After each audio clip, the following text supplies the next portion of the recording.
Hi Aries, welcome po sa ating channel. Ito ay inyong monthly Gabay Tarot reading for July 2024. So this is your monthly Gabay Tarot reading, Aries. Ngayong Hulyo 2024. Please be reminded kung naka-resonate kayo, comment down. Kung hindi kayo naka-resonate, ibigay niyo po sa iba kasi general reading po ito.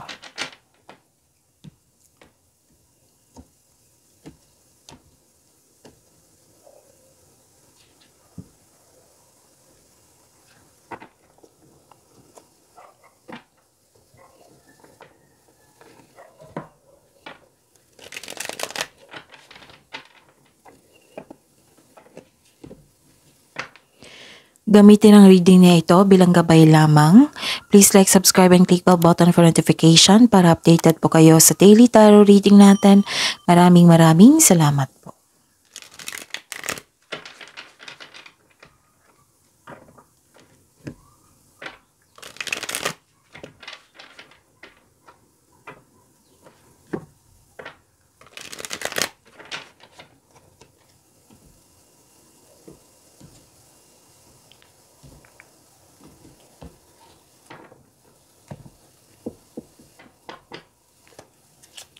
Spirits Guide, mga ganap po ngayong July 2024. Para po kay Aries, I need 3 cards po.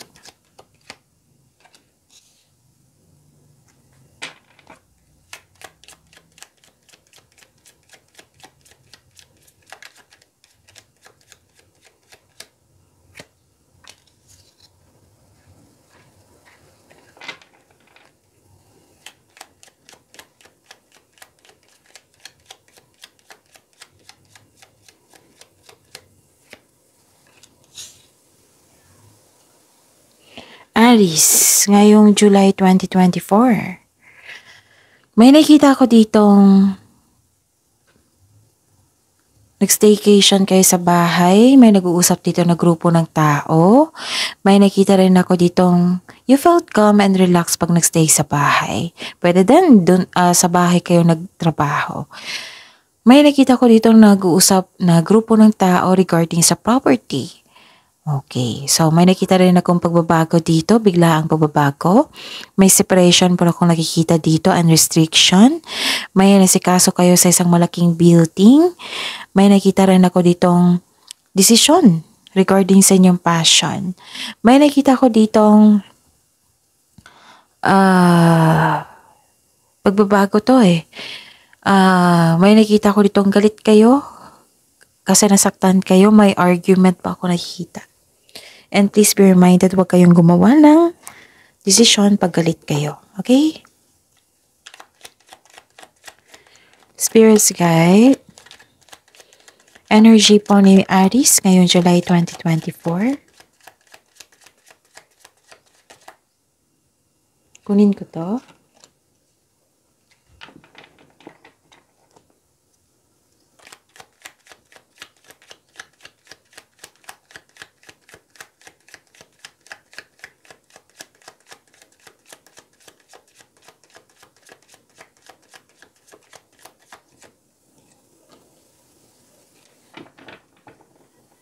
Okay.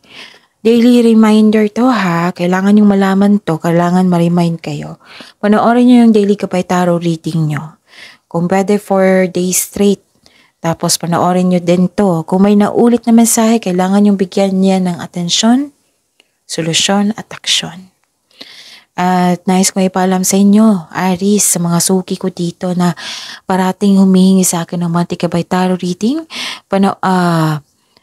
Please know that open na po yung booking natin, schedule, for July 2024 monthly Gabay Tarot reading. So, PM niyo po ako for schedule. At sa mga, At sa mga gusto magpa-personal reading dito, kung pwedeng nakafocus sa career and money, pwedeng nakafocus sa love reading or general, PM niyo po ako for inquiry and for booking. Nasa baba po ng video nyo. Andyan po sa description box ang link na yan para ma-message niyo po ako. Okay? So, hanapin niyo po sa baba ng video, sa description box. So, ngayong July 2024, Aries, may nakita ko ditong bagong simula.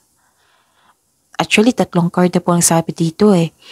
Pwedeng nagkaroon ng balikan, pwedeng kakapasok lang ng isang relasyon, pwedeng may kilala kayong bagong energy, bagong tao, and naka-receive kayo ng unconditional love. This is new feelings, pwedeng bagong kaibigan. Pwede din na nagkaroon kayo ng panahon sa inyong sarili, beauty application, or bumili kayo ng gamit para ma-pamper kayo. So you deserved it. Nagkaroon ng pleasure and self-love. So ang divines, the universe is offering you a new love. Yes, may parating na bagong pag-ibig which can arrive in many forms such as self-love, new relationship, or a new connection sa isang tao na magbibigay, na maghahatid ng love, peace, and happiness sa iyo. So this card tells you na be open sa pag-receive ng regalong ito. Kasi this is a gift from the universe. Dahil ito ay nakatadhana sa iyo. So dapat open arms mong tanggapin ito. Open your heart and receive the emotions around you. Okay? Pwede din na tulong ito na magkaroon ka ng trabaho, magkaroon ng development sa inyong career and money. Ma-enhance yung kaperahan nyo. So, huwag nyo kapalampasin ang offer na ito. Pwede din nag-enjoy kayo sa current work nyo. Masaya kayo sa inyong workplace at magaan kasama inyong mga trabaho. So, kung single ka, this is good news. Kasi may parating, di ba? New energy. At sa mga may relasyon, sa buhay mag-asawa, this is a renewal of love. So, supportive kayo at mahal na mahal yung isa't isa. Masaya kayo. Nagkaroon ng positive emotions flow. And I'm hoping na sa lahat ng may relasyon magkaroon ng positive emotions flow. Yun nga, Aries, may nakita rin akong pagbubuntis. May nakita akong buntis dito eh. Or nanganak, nagkaroon ng arrival of the new baby. Yes. Basta nakafocus ka sa regarding sa love is blooming po. Love is blooming. Nakafocus ka, ikaw ay nakafocus sa self-love and you're taking time for yourself. You're taking care of yourself.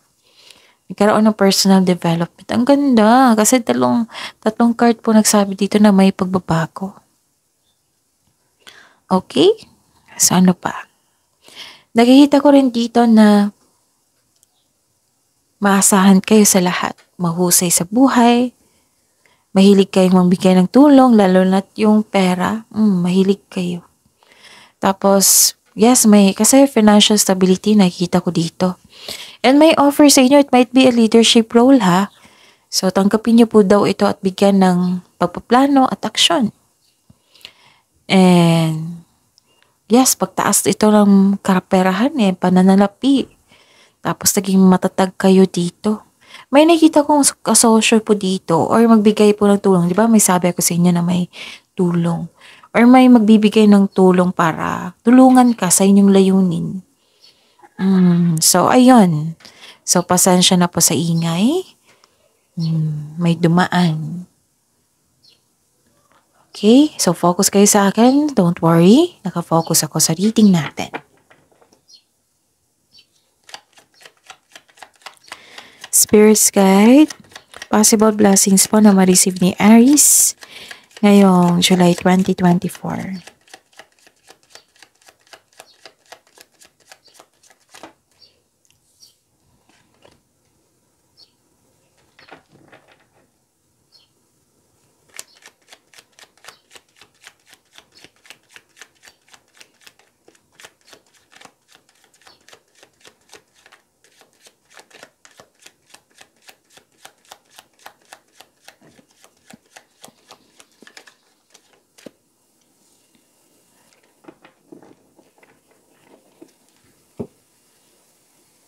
Okay.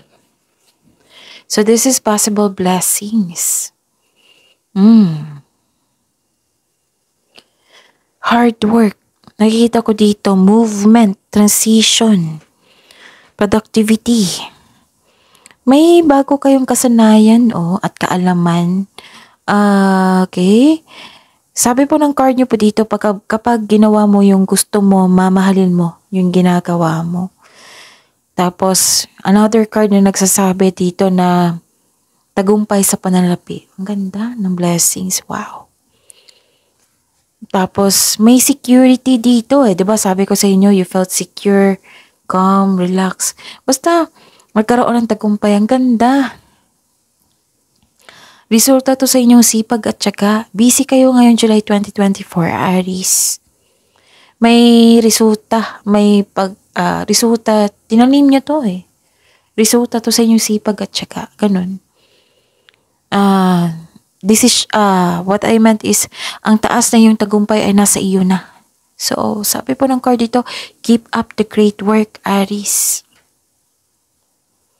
May partner kayo na iniisip niya ngayon na gusto niya na magkaroon ng sariling pamilya. Pwedeng kayo ito or yung partner niya. Basta ang sipag nyo dito, gusto niyo magkaroon ng security sa inyong future, which is nangyari naman. Oo. Nagkaroon ng hard work at dedikasyon sa trabaho, negosyo. Basta may nakita kong financial prosperity. Patuloy mo lang ang pagsusumikap. Sa mga nag-apply dito, sa mga wala pang trabaho, huwag kayong mawalan ng pag-asa. Basta patuloy nyo lang po yung pagsusumikap. Okay? Action po ang kailangan. Some of you nag-aaral dito, nag-decide kayo mag-aral, pwede din nag-self-study kayo or nagpa-enroll talaga kayo or nag-attend kayo ng seminar.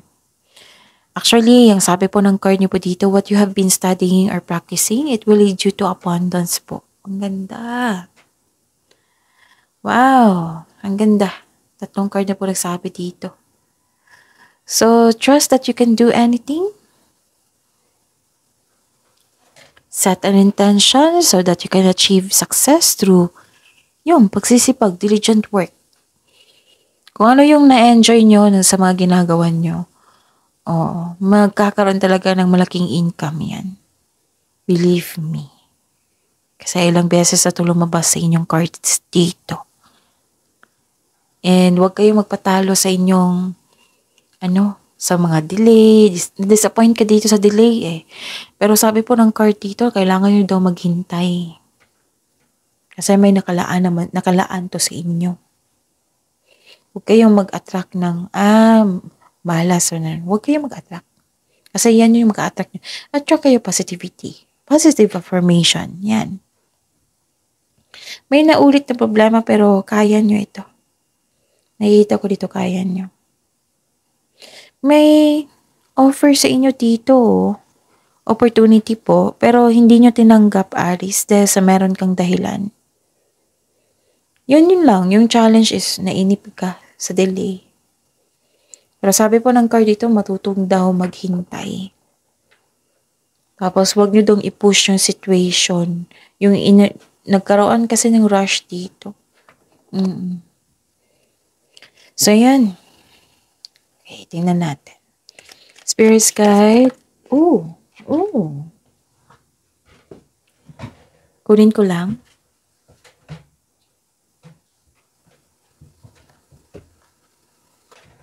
So, this is possible challenges na ma-overcome po. And a clarification of this card po para po kay Aries.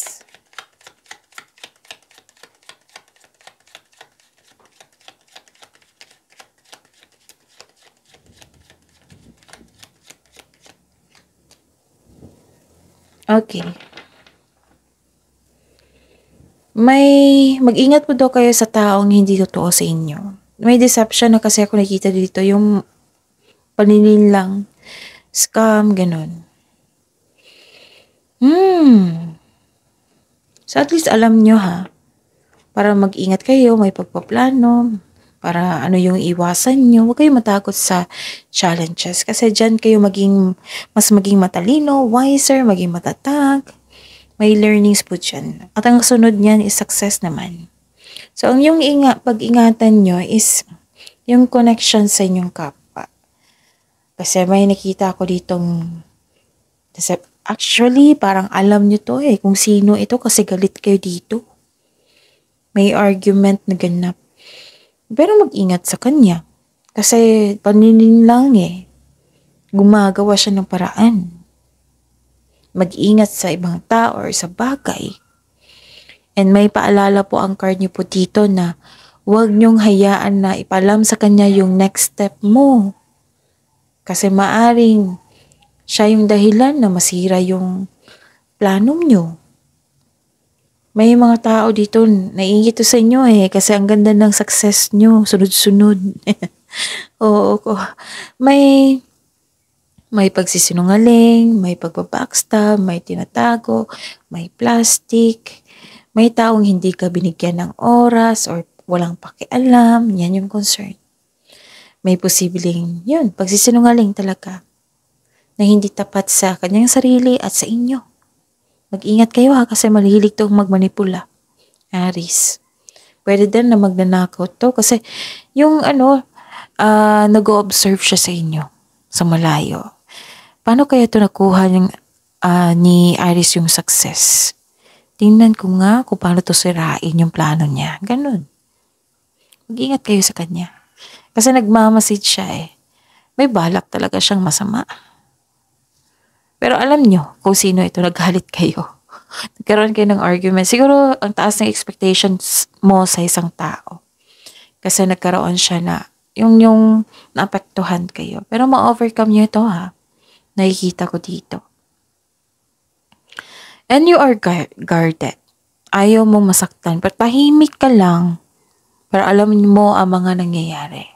Binabalanse mo yung mga desisyon, choices, binabalanse nyo. Kasi gusto nyong maging wiser. Gusto nyong tama yung desisyon nyo. Kasi nadala na kayo sa nakaraan na nagkaroon ng unwise decision. So guarded kayo ngayon. Guarded din kayo sa taong ito. Kasi alam mo na may masama siyang balak, di ba? So ano pa? May nakita ko ditong hindi kayo makagawa ng desisyon. Yan yung challenge sa inyo. And you're protecting yourself, which is good kasi, di ba? Alam mo kung sino yung taong yan. Pinoprotektahan mo yung sarili mo na hindi ka na masaktan dahil sa traumang nangyari sa nakaraan. Kumbaga guarded ka. Kalma ka pero nakikinig kasi yung paligid. Balanse ang choices sa buhay. Nag-iisip ka ng mabuti. Nag-iisip ka muna bago magawa ng desisyon para hindi na maulit yung pagkakamali. This card asks you to seek help or ask support para makatulong ito sa pagpagaan ng isipan. Pero sabi po ng card dito, best way kung kayo ang maghahanap ng solusyon. Kasi may matutunan ka talaga. Magbibigay ito ng kaginhawaan na inyong hinahanap. Tapos, pinoprotektahan mo yung sarili mo dito from pain due to fears na na-experience mo sa nakaraan. Only you know what is best for you, Aries. Kaya, defend yourself. Makagawa ka lang ng courageous choices kung ikaw ay may tiwala sa inyong sarili. So, magtiwala sa inyong sarili. Ayaw mo nang masaktan defensive ka. Some of you, ayaw nyo magkaroon ng relasyon or connection. Nadala na kayo. Or umiiwas ka sa isang tao or umiiwas ka sa isang confrontation. Pwede din yung tao na umiiwas din. So, release your fears of opening up to love. Kung sa love life man ito. Tapos kung sa career, take time na magkaroon ng matibay na plano bago bago pumasok sa inyong gustong tatahakin. Nagtatakot ka dito mag-decide or may iniiwasan ka lang. Pwedeng tao ito. Pwedeng iniiwasan mo magkaroon ng failure para hindi magkaroon ng negative outcomes. Ganun. Naging wais ka. Pero, iwasan nyo mag-overthink, Baka hindi kayo makagawa ng desisyon yan, And dahil sa overthinking. Overthink can steal your opportunities and happiness. So, yun. Ang ganda ng success dito, abundance, growth. So, claim nyo yan. Okay? And don't hesitate too long. Listen to your intuition and choose options that make sense on a gut level. Huwag nyo hayaan na manakit yung tao kung pwede iwasan nyo. And nakita ko naman dito, ready na kayo. Kasi nakagawa na kayo at the end of the day, nakagawa kayo ng desisyon. Okay? So that is your reading for July 2024. Aris, please like, subscribe, and click bell button for notification para updated po kayo sa daily tarot reading natin. Maraming salamat po.